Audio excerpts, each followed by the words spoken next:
2014 Punalur ടോക്കസ് public സ്കൂളിൽ ഞാൻ പഠിപ്പിച്ച പഴയ 8ാം ക്ലാസ്സുകാരൻ ആൽബർട്ട് ജോൺ തോമസ് എന്നെ കാണാൻ ഇന്ന് ചെറിയനാട് ശ്രീ വിജയശ്രീ ഹൈസ്കൂളിൽ വന്നപ്പോൾ ഒരിക്കൽ ക്ലാസ്സിൽ ശ്രദ്ധിക്കാതെ ഡെസ്കിൽ കിടന്നിരുന്ന ആൽബിയെ ഞാൻ വഴക്ക് പറഞ്ഞു.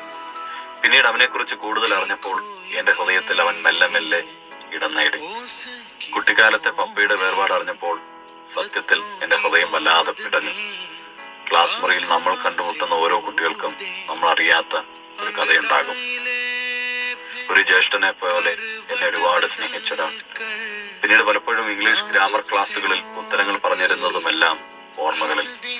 എല്ലാ അധ്യാപക ദിനത്തിനും ഒരു വോയിസ് മെസ്സേജ്. ജീവിതത്തിലെ സങ്കടങ്ങളിൽ കാലം കാത്തുവെക്കുന്ന ചില അവിസ്മരണീയ മുഹൂർത്തങ്ങൾ.